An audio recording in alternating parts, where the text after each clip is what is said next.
England 0, Scotland 0, a tactical analysis. Should England be concerned? For cheap, good quality football jerseys, go over to www.jerseyfifa.com. A link will be left in the description and use code ATLANTISFOOTBALL for 5% off. So in this video, I'm going to be looking at England when they were in possession versus Scotland when they didn't have the ball, what Scotland did when they got possession, and what England lacked when trying to break down Scotland. And towards the end of the video, I'll be looking at what I think Southgate should have done and what this means for England's future in this tournament. But before I get into the analysis, let me tell you about my favourite football app, which is the One Football app, because this is where I go to keep up to date with the latest circulating transfer rumours, and particularly during the Euros, I find the match section on the app incredibly useful for keeping up to date with the teams, matches and players I'm not able to watch on a regular basis. If you like this channel, you'll definitely love this app, so when you go to subscribe to this channel after this video, if you enjoy the content, which would be very much appreciated, make sure you also click the link in the description to get the One Football app as well. So going into the game as expected, Scotland did set up in a 5-3-2 system, with Southgate still using that 4-3-3 system with Declan Rice as a deep double pivot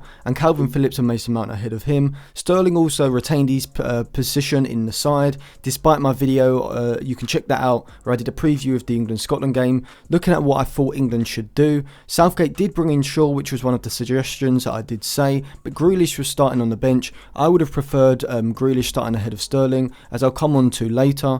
But this side was definitely not a surprise from Southgate. This is probably the side that I would have expected him to put out, and Scotland played in their expected system as well. So from the start of the game, both sides' game plan was clear. Scotland wanted to sit passively around the middle third. They allowed England's centre-backs to have the ball, but instead they wanted to stop the ball progression into the centre of the field. So they cut the passing lanes into the central midfielders and had John McGinn push up onto Declan Rice to really close up that space, which did lead to their 5-3-2 shape, often becoming a 5-2-3 shape out of possession, with a narrow front three, looking to force England out to their fullbacks where there was more space, with Reece James and Luke Shaw. And then from here, what we would see is John McGinn drop when the ball was shifted out to one of the fullbacks, and Scotland would move into their 5-3-2 shape. And you can see here they're very compact, looking to stop the ball going in between the lines, and this is why John McGinn would be very versatile from going from the front line to the midfield line. And Scotland were very organised, they knew exactly what they were doing. For the most part, they would sit relatively deep, but there was certain opportunities that England had, as with this one, where Foden can make the run in behind the Scotland back line. And it was from this where England did actually get a half chance, really. The ball got played over to Foden. He did control it and he sent the shot wide. It was actually given for offside, but it was like a marker of how England could potentially penetrate this Scotland system.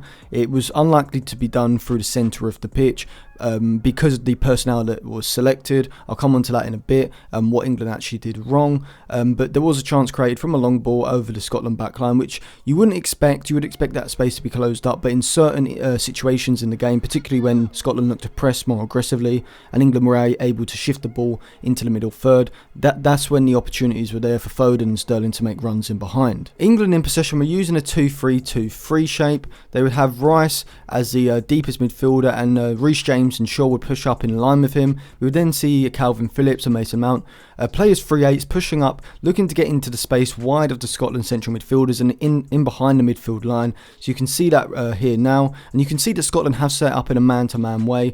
All of their central midfielders are on England's central midfielders. You've got McGinn on Rice, and the other two on Mount and Phillips. And you can see Scotland's strikers as well were actually doing a very diligent job of shifting over to cut off the passing lanes into the centre of the field as well. So it was like a narrow pentagon that was working in coordination with each other. The wing backs were also encouraged to go tight to the wide players when they dropped deep along that channel, as they did against Croatia. I did speak about that in my preview as well. So Scotland was very compact. They were aiming to really suppress England's time on the ball when in the middle third, and instead that's why they were so passive, allowing England's centre-backs to have the ball, because they would rather have England have the ball in these less dangerous areas than press and potentially allow space in behind their midfield. But England did have chances to work the ball in that space, and I'll come on to that in a bit. However, as I just said, there was certain situations where there was space in behind Scotland's midfield, and a good example is here. The ball gets shifted out to Shaw, and you can see that Gilmour pushes up really aggressively to close him down, and what this does is it means that when he pushes up from the midfield line, there's a space in behind between him and McGinn next to him, and if England could circulate the ball quickly, they would be able to get it into these positions. We can see a better graphic here. So because Scotland's central midfield have been encouraged to man-to-man press England's, you can see that Scotland's three central midfielders are on Rice, Phillips and Mount, and this does lead to them stretching out a bit, and you can see the space being created, and Sterling has drifted in from the wide left into this half space, whereas Foden on the far side is stretching the pitch, holding his width, and what is essentially created was like a diamond shape in central midfield, with Sterling moving in field into the space between the lines, and England really hoping that as Scotland man-to-man pressed them, pushing aggressively onto them in the centre of the pitch, this would leave vertical space between the defensive and midfield lines. But even though the opportunities were there to break through the Scotland system, England were very slow in moving the ball forward, and they were very conservative with their passing. A good example is here as Rice gets the ball in the defensive third. You can see here that there are two very good options with Mount and Shaw in behind Scotland's pressing line, and if Rice can get the ball out of his feet, position his body right and see that pass, if he can play that pass, and England are completely bypass Scotland's whole press, but instead he looks for the sideways ball, which whilst does retain possession, it doesn't beat Scotland's press, it allows them to shuffle over and close up that space. Ideally what you want is a player, I think Calvin Phillips would be pretty good at these, sort of reduce the role in these sort of games. He's got a better passing range, a better vision than Rice, and what he'd be able to do is get the ball in this situation, and he'd be able to see the forward pass earlier. He'd be able to move the ball into a better position to play the pass, and if England could break the lines of the Scotland press here, then they catch Scotland high up the pitch. There's a lot of vertical distance between their forward, midfield and defensive lines, and that's where Sterling and Foden can drop into that space, and England should have been trying to use that, a quicker transition from the defensive third into the middle third to really open up that space. They didn't do this, and Rice here is a good example of taking the easy pass and looking to retain possession. Scotland in possession were using a 3-1-4-2 shape, with Billy Gilmour playing more as a deep lying playmaker of the three, dropping deep here, and we can see him picking up the ball. Scotland were using their back three as a wide base to circulate the ball, and England were sort of pressing in a 4-5-1 at most times, but they would move to a 4-3-3 or a 4-2-3-1 when Mount pushed up onto Gilmour in Scotland's defensive third, so they were looking to press a lot more aggressively than Scotland were pressing them. And in the opening 15 minutes, they did actually win the ball back high up the pitch when the ball got played out to Scott McTominay. Sterling and Mount are pressing aggressively in a man-to-man way, with Mount pushing up onto Gilmour, closing off that passing option, and Sterling actually does win the ball back in Scotland's defensive third, and England actually do create a chance from this. But from that point on, Scotland realised that England were looking to press them high, so they didn't take these sorts of chances to give the ball away in their own defensive third, and instead looked to play more direct. But it could also be argued that Scotland were actually more efficient at pushing the ball into the final third. We see here a pattern of play where Robertson, the left wing back, has the ball on the left-sided flank, and Kieran Tierney, the left-sided centre-back behind him, actually makes an overlapping run. He gets down the channel, he cuts the ball back, gets the ball past Reece James and puts in a pretty decent cross for O'Donnell, the other wing-back on the other side, and he's volley tested Pickford, and Scotland had a really good opportunity to score from this move, and it did prove that for all England's possession, the substance wasn't actually that much more than what Scotland were producing. Southgate did give the wide attackers a lot more freedom to move inside than they had against Croatia. We see here Foden's deep and Sterling's in behind the Scotland midfield. But I don't understand why you would choose Sterling for this role. Grealish is a lot better at drifting into that space, picking up the ball and driving forward, which he did show when he came on, but it's just questionable why he didn't start, why even someone like Sancho didn't start.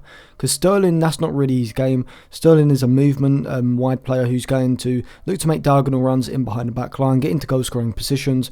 He's not really a creator in the same way that Jadon Sancho or Jack Grealish is. So I was perplexed as to why Southgate, if he wanted this role performed by the wide attackers, why would he not select a player who suits that role? It seems like Southgate has been very conservative with his selection. He doesn't want to, it's almost like he's scared of the paper talk. He doesn't want to throw in three attackers who haven't been playing in the England starting 11 for the last year or so. He wants those solid names as if to sort of just confirm his that confirm that what he's been doing over the last few years has been working up to something. I feel like he feels like he needs to show he has a plan, and that's why he's playing Sterling ahead of people like Grealish and Sancho.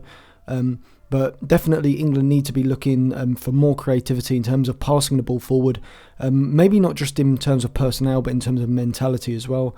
Southgate needs to be instructing players to take more risks with their forward passes, because that's how you bypass the opposition's press and really open up their midfield, which England don't do. I would like to see maybe Phillips playing Rice's position, particularly in the last game against the Czech Republic. I would also like to see maybe a Grealish and Mount as the two central midfielders ahead of him. But I don't think Southgate will go with that. I think he's pretty set on the Mount, Phillips and Rice midfield three, particularly for the big games. I think he would definitely go with that. And I may do a video later on in the week after the Czech Republic game, looking at how England should set up in the knockout rounds. So if you want to see that video, make sure you do subscribe to the channel. Make sure you also check out some of my other Euro 2020 videos, which will be linked in the description as well.